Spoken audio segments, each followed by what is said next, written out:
Good to see friends of God in the kingdom of God.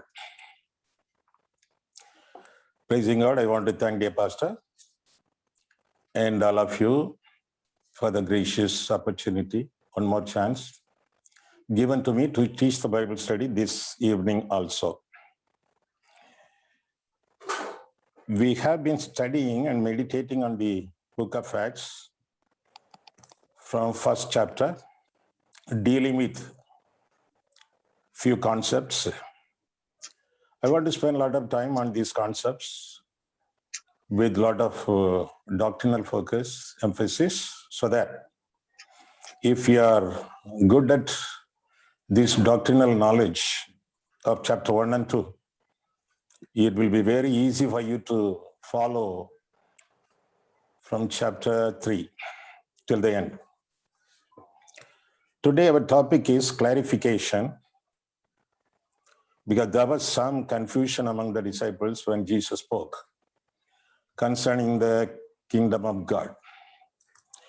Third verse, to whom he also presented himself alive after his suffering by many infallible proofs, being seen by them during 40 days, and speaking of the things pertaining to the kingdom of God. Jesus stayed 40 days. And he also showed the proofs for his resurrection. He also spoke things concerning the kingdom of God. What he spoke is not recorded in the first chapter, but he spoke a lot of things in the Gospels when he was with the disciples for 3.5 years. Many proofs, many explanations, many talks concerning the kingdom of God. Exclusively one chapter was dedicated to the kingdom of God, Matthew 13 chapter, where he deals with the parables of the kingdom of God, mentioned in Mark 4 also. Kingdom of God is a valid, vital topic for Jesus, very much interested. So during the 40 days, he was simply emphasizing this particular concept, kingdom of God. But the disciples were very much confused. They were not able to understand what kingdom was. So in confusion, they asked him a question in 6 verse, Acts 1:6. Therefore, when they had come together, they asked him, saying, Lord, will you at this time restore the kingdom of Israel? Jesus is talking about the kingdom of God. They are asking about kingdom of Israel. Are you going to give the kingdom to the Israel now? So confused. Kingdom of God is a very vast area, subject, but their understanding is very limited, very narrow, very parochial. They simply expected a political kingdom to come. They thought Jesus would overthrow the Roman kingdom, Roman rule, overthrowing the Emperor Caesar, King Herod, and Governor Pilate. He might establish kingdom for Israel so that they may not pay any tax law. They don't want to be under any other rule except God's rule. So simply they asked, are you going to give us the kingdom now, exclusively for the Israelites? And Jesus replied in the 7th verse, and he said to them, it is not for you to know times or seasons which the Father has put in his own authority. It's not for you to see everything, learn everything, or understand everything, what the Lord has put in his own authority. Whatever is revealed, accept it. Whatever unrevealed, keep quiet. God will teach you in the course of time or in his time.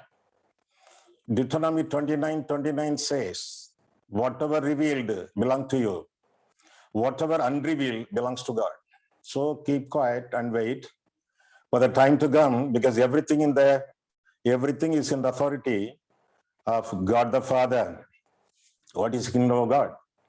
What is the kingdom of God? Some people say it is a local church, or the church C, capital, the body of Christ, or the creation, or world, or universe, or heaven, they're all partly right. But kingdom of God and kingdom of heaven, they are mutually, interchangeably, synonymously used. Sometimes we see kingdom of God, enter the kingdom of God. Sometimes we see kingdom of heaven, enter the kingdom of heaven. Mutually and synonymously they are mentioned. Sometimes the kingdom is also called kingdom of the Son. And sometimes it's also known as kingdom of Christ, Ephesians 5:5. What is the kingdom of God? Or what is the kingdom of heaven? A kingdom without a king is not a kingdom. If there is a kingdom, there should be a king. If there is a king, there should be a kingdom. There should be a king, then only there is a kingdom. The first meaning of kingdom of God is the presence. Presence of God. If God's presence is in you, if you have received the King of Kings, the Lord of Lords, Jesus Christ in your heart, you have the kingdom, the Bible says. Luke 17:21, we read, the kingdom of God is within you. You are a kingdom. You have the kingdom of God within you. When you accept the Lord Jesus as your personal Savior, Bible says, Jesus says, the kingdom of God is within you. It is a spiritual kingdom. Pilate asked him, are you a king? Yes. Then Jesus said, continued to say, but my kingdom doesn't belong here. He was talking about the spiritual kingdom. In Romans 14:17, we read, the kingdom of God is not eating and drinking. It is a righteousness, peace, and joy of the Spirit. It is a spiritual kingdom. Colossians 1:13, because you are writing now, I am mentioning all the verses. Some I will read due to time. Some you have to refer at home. Okay, it will be a homework to you. Colossians 1:13, we read, God has delivered us from darkness and brought us to the kingdom of God. Turning away from sin and turning to God, you have the kingdom of God. That's why you are able to pray in your congregation worship service, thy kingdom come. Lift up your heads, O gates, so that the King of glory may get in. When you open your heart, Revelation 3:20, and accept Jesus as your personal Savior, you have accepted the King, King of Kings, Lord of Lords. He should be Lord of Lords. His lordship should be experienced and enjoyed by each one of you. Usually I'm very fast now in my talk. I am slow but steady so that you may write properly, taking notes. If he is not Lord of all, he is not Lord at all. His lordship should be experienced and enjoyed in each one's life. Do you enjoy the lordship, kingship, kingly rule of the Lord Jesus in your life?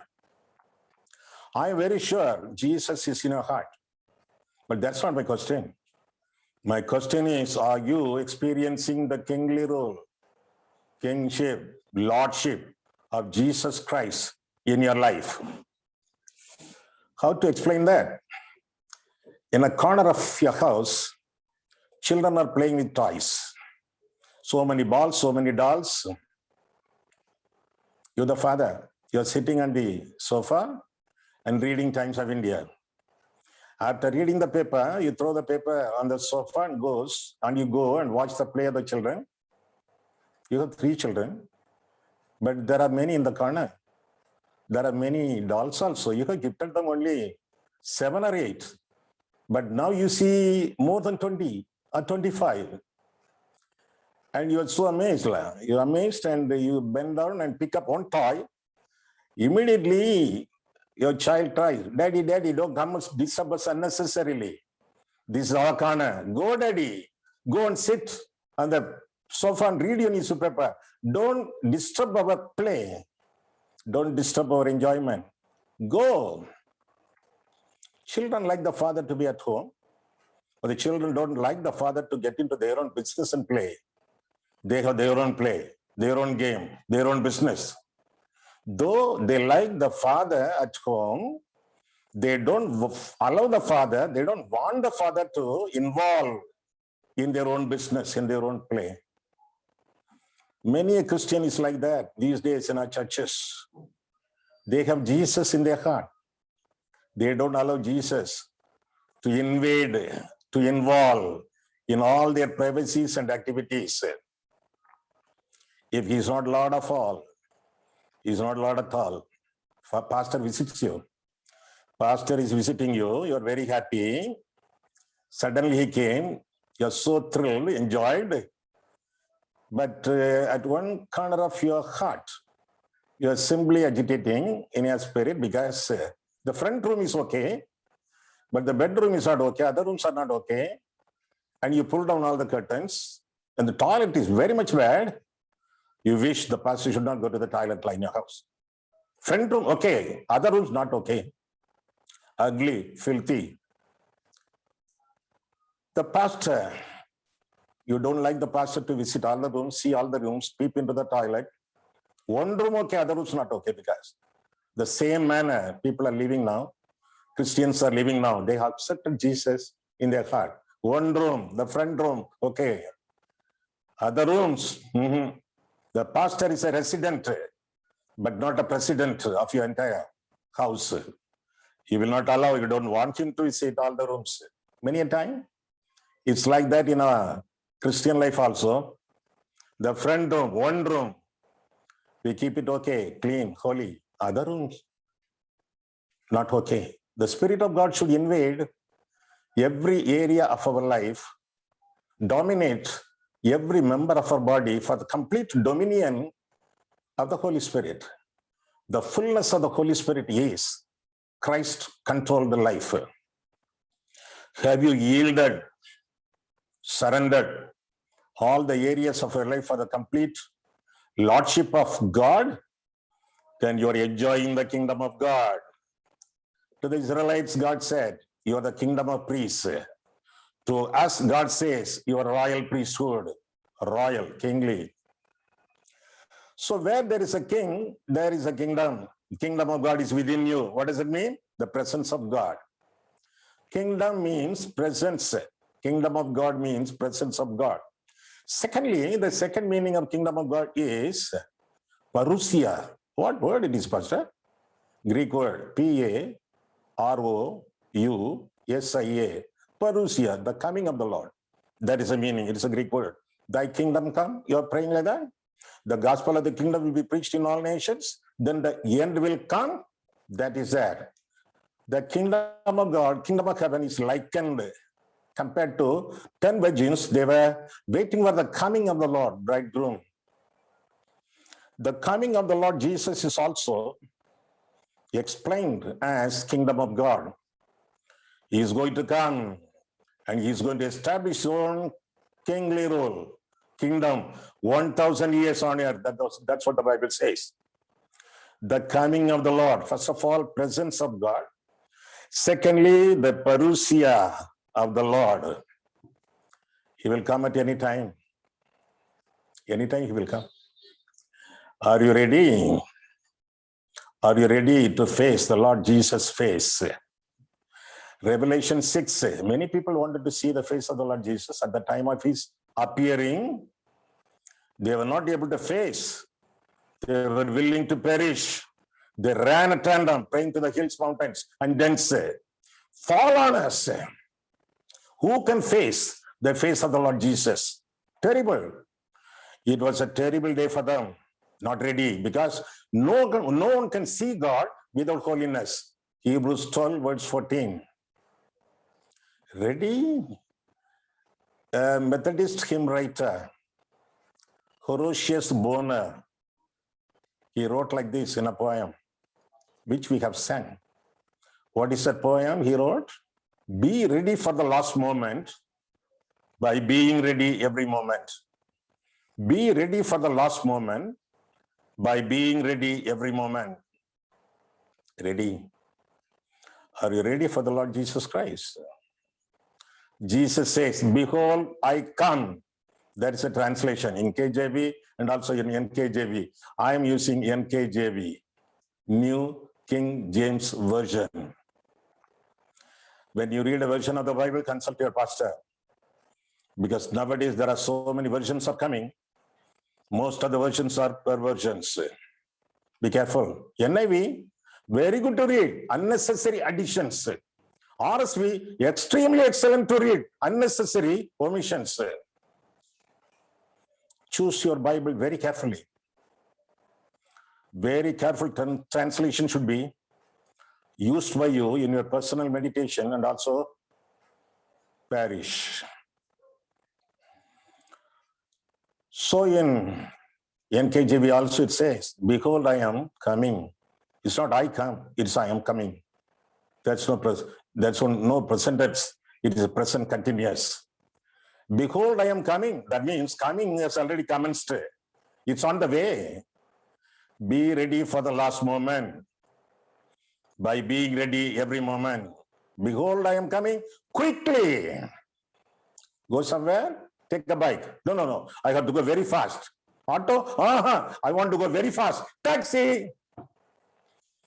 You take a taxi and go because it's very urgent. You need to go to the general hospital.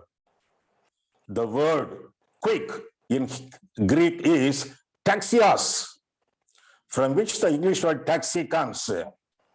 Next time when you look at a taxi, think the Lord is coming at any time. Taxios, quickly. He is coming very quickly. We should be ready for the last moment by being ready every moment. Can you put your hand, the right hand, on your chest? I am putting my hand on my chest and sense your heartbeat. Now you are sensing your heartbeat. I believe you are placing your hand on your chest and you are sensing the heartbeat. How your heart beats? I hear it from Bombay. Your heart beats, tick, tick, tick, tick. Okay.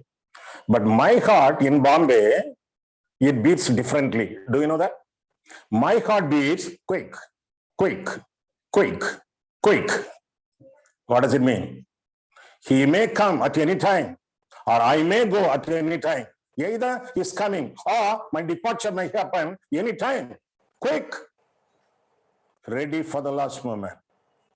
By being ready every moment. Have you visited any foreign country? Singapore, Malaysia, Dubai, Myanmar, Indonesia, Sri Lanka. Have you visited any country? Visited an overseas country for any festival or function or on tourism or business? Visited? Visited. When you visit a country, you need 4 documents. In order to visit a foreign country, you need 4 documents. Very important. What are they? Number 1, a passport. Number 2, a ticket. Number 3, a visa. Number 4, a boarding pass, which you can collect at the airport or get it online. 4 documents you will get to go to a foreign country.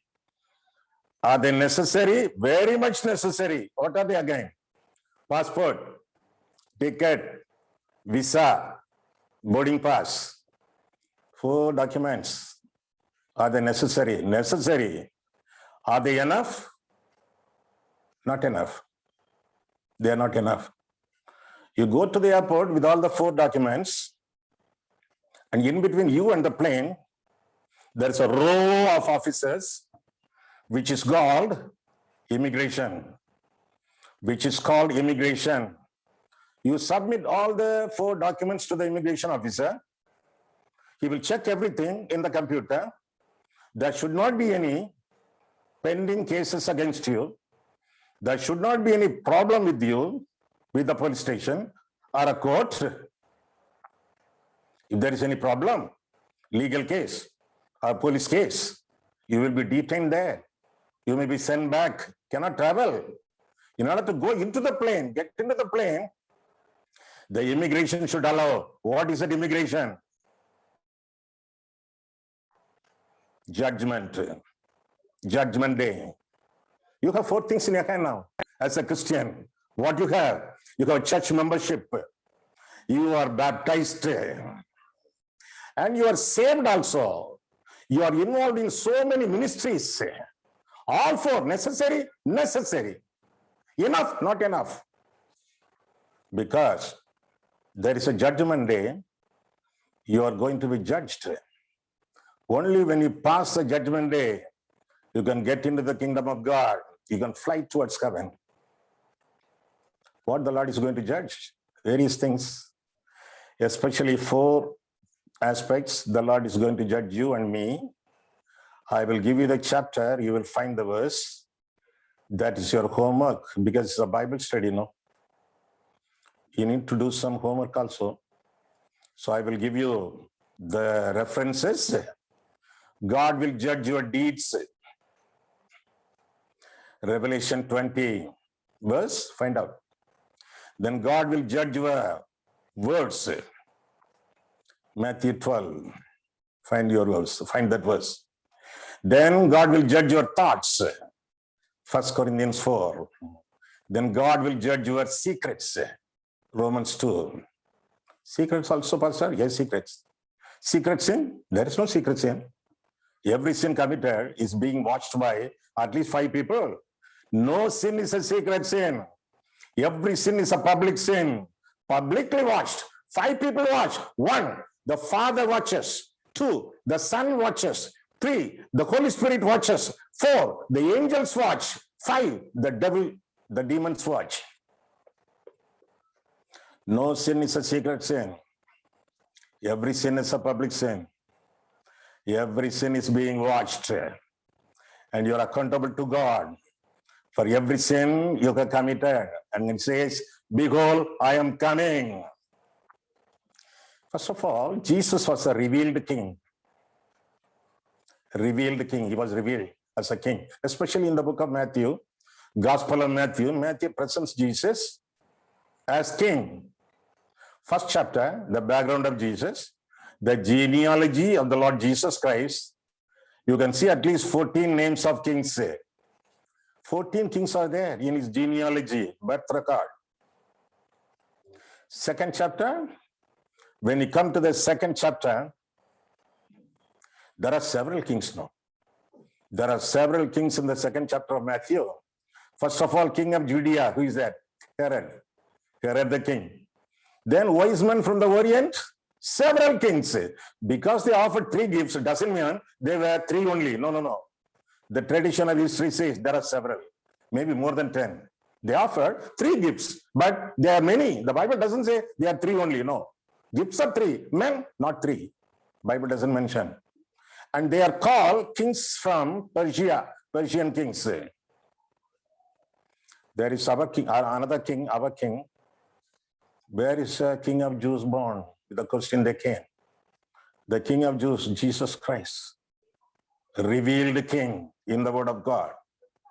From birth to death, he was considered, called as king. When he was crucified, no, over his head there was a signboard, Jesus of Nazareth, King of Jews. In some crosses, it is written I-N-R-I. What is that? I-N-R-I is not English word. It is a Latin word, meaning I-N, Jesus Nazarenus, R-I, Rex Judaeus, meaning Jesus of Nazareth, King of Jews. Revealed king. Unfortunately, he became a rejected king. The revealed king became a rejected king. Everywhere rejection. He came to his own received him not. The Bible says in John 1, verse 11, he came to his own people, but the own people did not receive him. His own family. The Bible says in John 7:5, his own brothers did not believe in him. Rejection. His own village did not receive him. They made fun of him. They said, nothing good is going to come out. They even tried to throw him out of the cliff. Rejection. Wherever he turns, rejection. They did not want to pay attention to his talks, lectures, and messages. At times they tried to stone him also. They tried to kill him even before the crucifixion. Rejection. Even we can say the Father also rejected him at one time. The Father God, for your sake and for my sake. Sin separates a man from God. Sin separates a man from God. We are separated from God because of our sin. On the cross, when Jesus was hanging, your sin, my sin, was placed upon the Son of Man, Jesus. Son of Man, our sin was placed. Then, because sin separates a man from God, our sin separated the Son of Man from God the Father. That's why he cries with a loud voice, my God, why have you forsaken me? What is forsaken me? Why you have rejected me? Even the rejection you face with the Father, it's for you, it's for me. Jesus was rejected. My God, why have you forsaken me? Why he was forsaken? For your sake, my sake. That God's hands and our hands may be united, joined. He was forsaken. So we should not forsake God's love. God says, I will never leave you, I will never forsake you. Tell God the same thing. Lord, I will not leave you, I will not forsake you also. Thank you, Lord, for not leaving me. Thank you, Lord, for not forsaking me. I too will not leave you. I too will not reject you, forsake you. Live with God, go with God.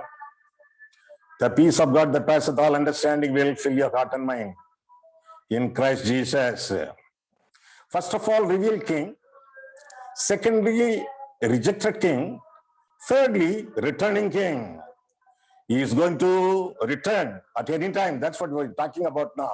The revealed, the rejected, the returning. Anytime he will come. Anytime the Lord will come. The time and seasons is not meant for us. It is under the authority of God. We cannot know when he will come. When Jesus was alive and active on earth now, during the 33.5 years before the resurrection, he himself said, when the Son of Man will come, who will come? Jesus. When the Son of Man will come, nobody knows. Even the angels in heaven, they don't know. Only my Father knows. Even the Son of Man doesn't know about his own coming. I do not know about the date and time of my coming. Jesus said, how, Pastor? He is God. When he came down, he is Son of God. How he can say he doesn't know the time of his coming? Because Philippians 2, he emptied himself, Bible says. He emptied himself. He even emptied the prophetic knowledge of his, became a human being, thoroughly, 100%, fully God, fully man, 100% God, 100% man, rejected himself, emptied himself. Then he became a human being, the Bible says. Because he emptied himself, that knowledge also was not given to him during that 33.5 years. Now he knows. Because when he was a human being, he emptied. Now he has everything. He is sharing the throne of God also. The third meaning of kingdom of God is, number 1, presence. Number 2, parousia. Number 3, the place. Number 3 is a place. So what is kingdom of God? It's a place we are going to enter. I am going to prepare a mansion for you, Jesus said in John 14:2. I'm going to prepare a mansion. You are going to enter. Not everyone who calls me Lord, Lord will get into the kingdom of heaven, but he who does the will of my Father who is in heaven. Enter. It's a place to enter. To the 5 talented, 2 talented fellows, he said, enter your joy, your eternal life. Enter is a place to enter. That's what the Bible says. This life, earthly life, is a tent life. What is tent? It is temporary. It can be dismantled, disconnected. Temporary life. Here we are living. Earthly life is temporary. Eternal life is building life. Both are illustrated in 2 Corinthians 5, verse 1 and 8. This earthly life is a tent life. That life, eternal life, is a building life, permanent life. Tent life is temporary. Building life is permanent. There we are going to enter, the Bible says, Jesus says. And the Lord is going to come. And second coming is going to be fully manifested so that the 1,000 years rule will be established. That's what the Bible says in Revelation 20th chapter. Pastor, there is a controversial verse, Pastor. There is a controversial passage in the Bible. Controversial? Bible is holy, no? Bible is holy, pure, perfect, complete, and final. Who says there is a controversial verse? Only controversial people make it controversial. There is no controversy in the Bible. So then what about John 3? No, it also talks about kingdom of God. In John 3:3, unless you are born again, you cannot see the kingdom of God. John 3:5, unless you are born again with water and of the Spirit, you cannot enter the kingdom of God. What about that? What is the meaning of water and of the Spirit? You forgot. No, I did not forget. I remember. That's why I'm talking to you about it. Water and the Spirit. What is the meaning of water? No? There are many definitions. There are many explanations. Some are good to hear. Some are very wrong, idiotic. But I don't think, no. Most of the people do not understand the word. Meaning of the word water. And some people, mostly sectarian groups, they say water is baptism. Unless you got baptism, especially immersion baptism, you cannot go to heaven. Wrong, law. Wrong, very wrong, very idiotic. Baptism doesn't save any person. Water doesn't save any person. If water saves, if baptism saves, there is no need for Jesus to come down and to be crucified for your sins, my sins. There is no need for shedding of blood. Forgiveness of sins is possible only through shedding of blood, not shedding of water. But there is a proof text, no? They will not simply say like that. They will have a proof text. What is that? Mark 16:16. Mark 16:16 says, those who believe and are baptized will be saved. Those who baptize and believe will be saved. So without baptism, there is no salvation. Many people thought like that. Even in John's time, Jesus' time, they thought baptism will save. They came. They were all called vipers and serpents. They came. They were baptized. Most of the people not saved there. It is a proof text, Mark 16:16. Those people quote that only half of the verse, not full verse. Have you read that full verse, Mark 16:16? Those who are baptized, those who believe and are baptized will be saved. Then the second part of it, those who do not believe will be condemned. It doesn't say those who do not get baptism will be condemned. It doesn't say that. One thing baptism, the other is belief, faith. Those who do not believe will be condemned. That's what the Bible says. Baptism is not signified there. It's not importantly mentioned there. Only faith, our faith. By faith, through grace, we are saved. Bible says in Ephesians, 2nd chapter, verses 8 and 9. And some people say, water is the natural birth. Because in John 3, verses from 5 onwards, Jesus said to Nicodemus, unless you are born of water and of the Spirit, you cannot get into the kingdom of God. First, you should be born in the flesh. Continuously, he says, First, you should be born in the flesh, because whatever that is born of the flesh will be flesh. Whatever that is born of the spirit will be spirit. You should be born in the flesh. There is no need. He's already born in the flesh. So, some people say wrongly, born of water is born in the flesh, natural birth. Wrong. Some people say water signifies the word of God. Somewhat right, long.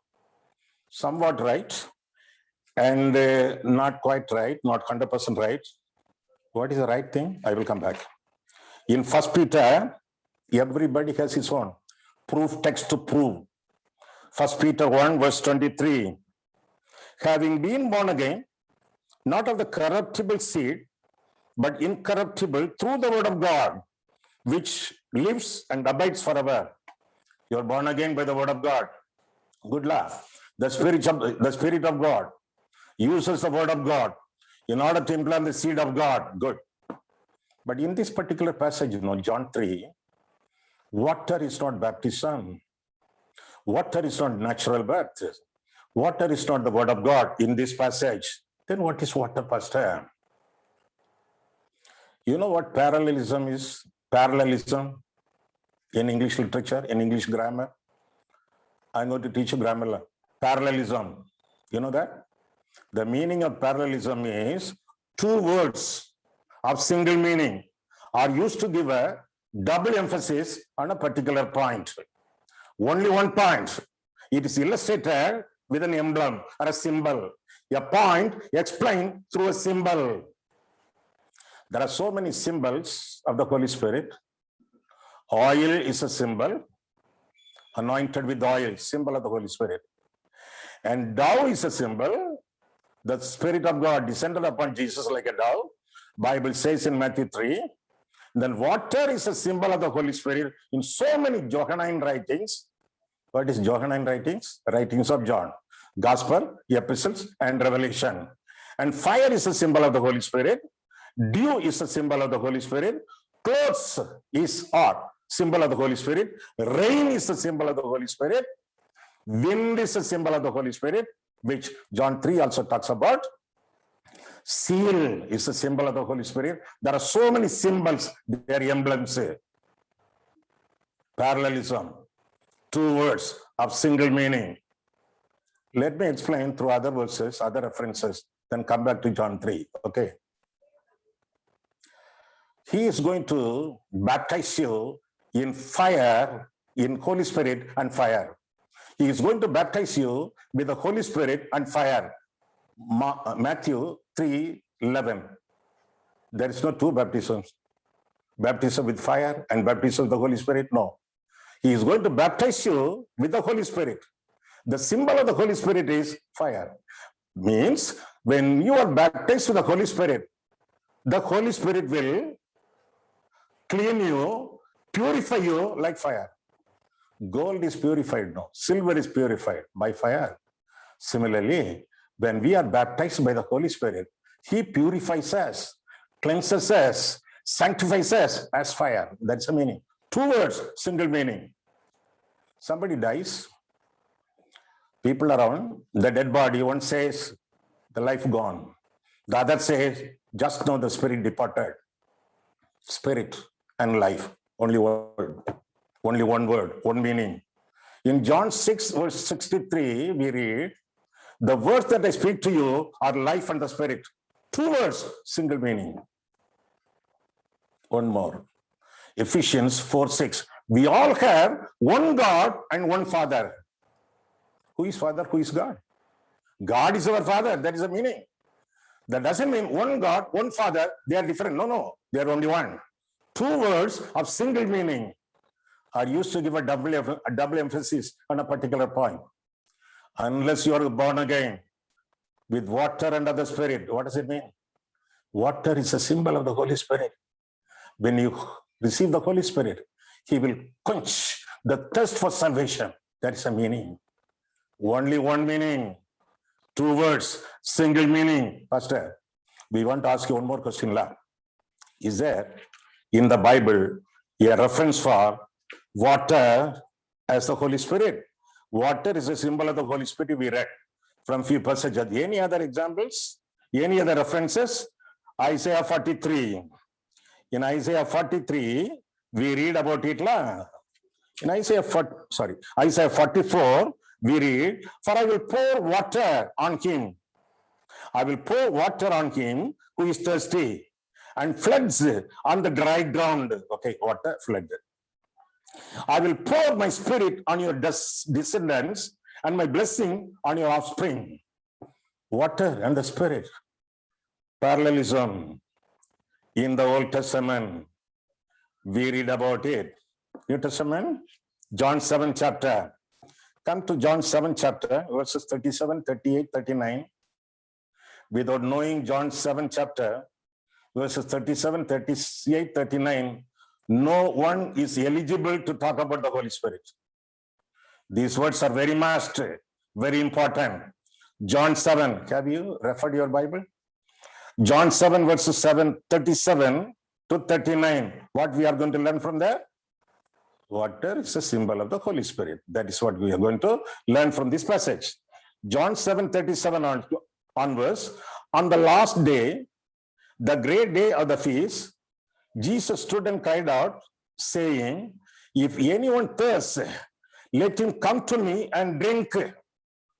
Drink. 38. He who believes in me, as the scripture has said, out of his heart will flow rivers of living water. Rivers of living water. What it is? 39. But this he spoke concerning the Spirit. Water, rivers, floods, the Holy Spirit. Again, 39. But this he spoke concerning the Spirit, whom those who believe in him would receive. But the Holy Spirit was not yet given, because Jesus was not yet glorified. Water is a symbol of the Holy Spirit. That's what the Bible says repeatedly, especially in on Johannine writings. When you don't understand a particular passage, go to other passages regarding the born again experience, rebirth experience, because the scripture will interpret the scripture. Go to other passages. How to be born again? What is the meaning of born again experiences? John 1, verses 12 and 13. As many as received him, to them gave he the power to be called as the children of God, even to them that believe on his name. They are born of God. John 1, 12 and 13. Those who believe on the name of the Lord Jesus and receive him as a personal savior, they are born again, born of God. Bible says, scripture interprets scripture. If one particular verse is not very much clear to you, go to other verse. Because they are not contrary, they are complementary. Bible says, one more, 1 John 5:1. If you believe Jesus is the Christ, you are born again. Simple thing Cornelius did not understand. Unless you are born of water and of the Spirit, cannot understand. How shall it be? Should I go back to my mother's womb? He is a Pharisee, educated fellow, preacher in the synagogue, member of the Sanhedrin, don't know.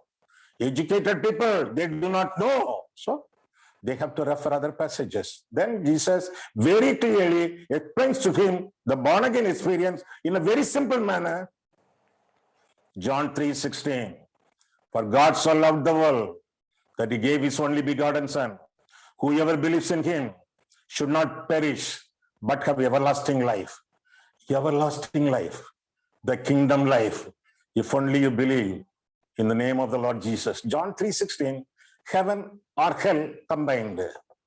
In that particular verse, John 3:16. Heaven, those who believe on his name and receive him, they have the eternal life. Those who do not respond to that love will perish, have eternal damnation. God so loved the world that he gave his only begotten Son. Whoever believes in him should not perish, but have everlasting life. Those who believe in him will have eternal life. Those who do not believe in him, eternal damnation. Repent and believe in the name of the Lord Jesus. He will give you the eternal life, the kingdom of God, the King of glory. That's what the Bible says. So these fellows are confused. The Lord Jesus is clarifying times and season, they belong to God. you will not understand everything. So explaining in a vivid manner, Jesus now says proclamation. First of all, the presence. Secondly, the parousia. Thirdly, the place.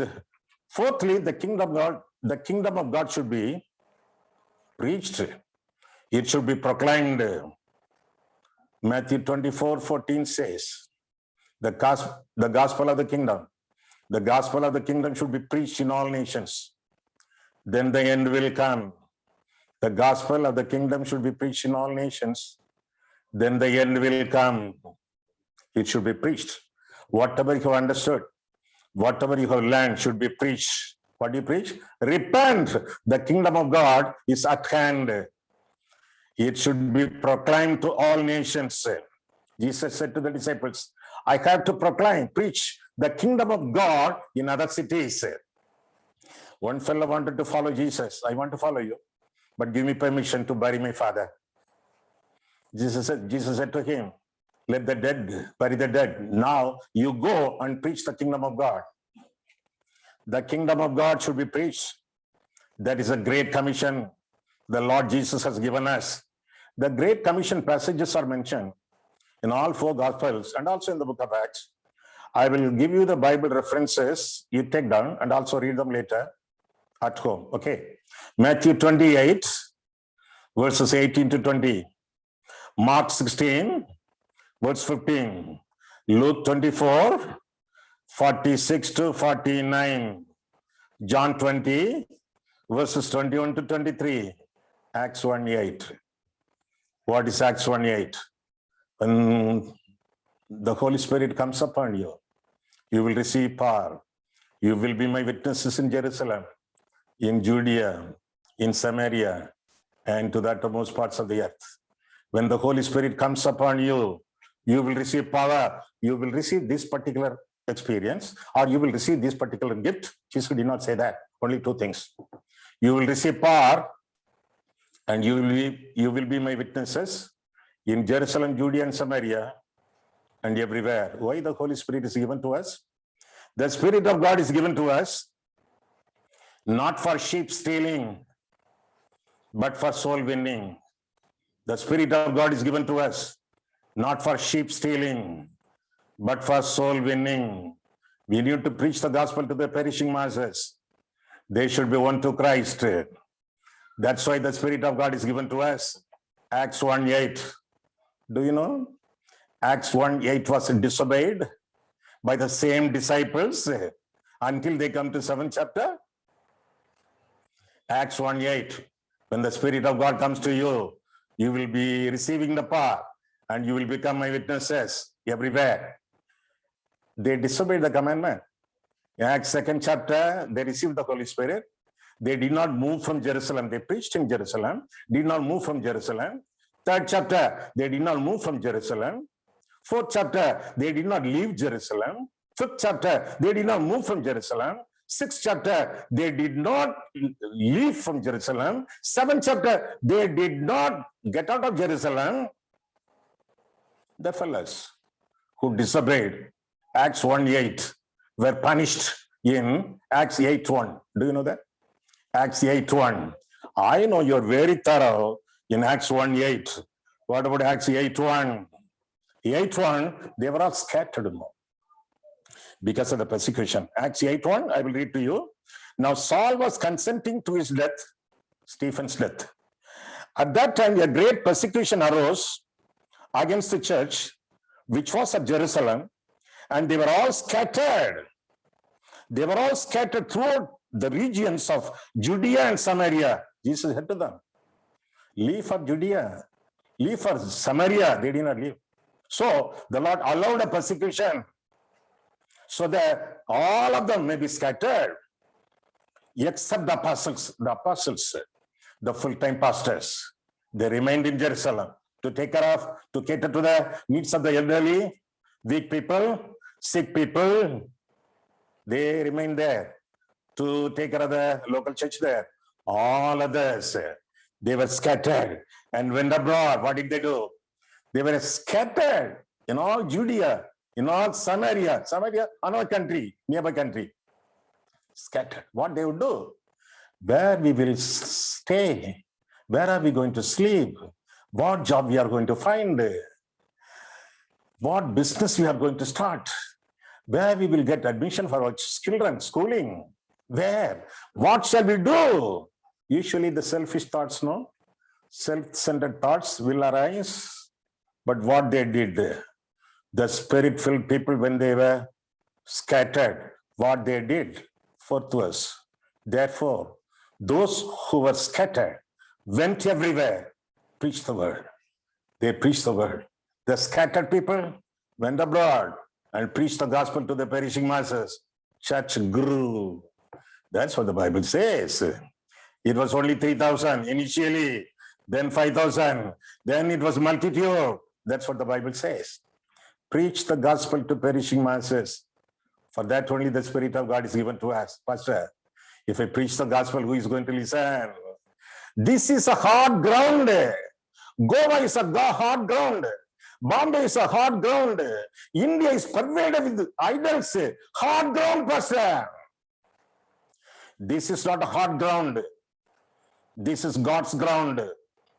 God created India. God created Goa. God created Bombay. God created Sweden, Singapore. Every country, every land created by God. Not by might, nor by power, but by the Spirit, says the Lord. Preach the gospel. God will perform. Preaching is yours. Performing is His. How many souls you have won for me? The Lord will never ask you that question. To how many souls you have shared the gospel? God will ask that. Telling is your work. Winning is God's work. Witnessing is your work. Winning is God's work. Confession is your work. Conversion is God's work. Preaching is your work. Reaching is God's work. Tell the gospel. Preach the gospel. God will reach the people. He will perform the miracle of salvation. You do the evangelism. The other things God will do. Successful witness is sharing Christ in the power of the Holy Spirit and leaving the results to God. Don't be result-oriented. God is result-oriented. Successful witness, who? You. Successful witness is sharing Christ in the power of the Holy Spirit and leave the results to God. Leaving the results to God. Tell Jesus, preach the gospel. God will do the rest. That's why the power of the Spirit is given to us, and you will be witnesses everywhere. The Bible says. Okay, four things we learned today. Number one, the presence of God, which is the kingdom of God. Number two, the parousia of Jesus, that is the coming of the Lord. Number three, the place where we are going to get in, enter, that is the headquarters of God, the heaven, the place we are going to enter in. These are things we should proclaim to the perishing masses, for which only the Spirit of God is given to us for soul winning. God bless you. Shall we cling to God in prayer?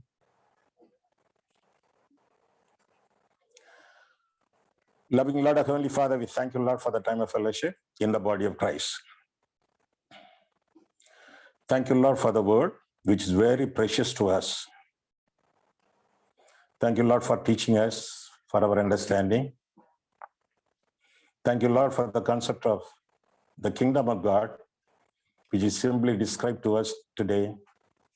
Help us, Lord, to accept you as our personal Savior, that we may live a kingdom life right on this earth. And also help us, Lord, to await you. At the time of your appearing, we should not be ashamed. So not only accepting, but also abiding, but also awaiting for you in holiness of life.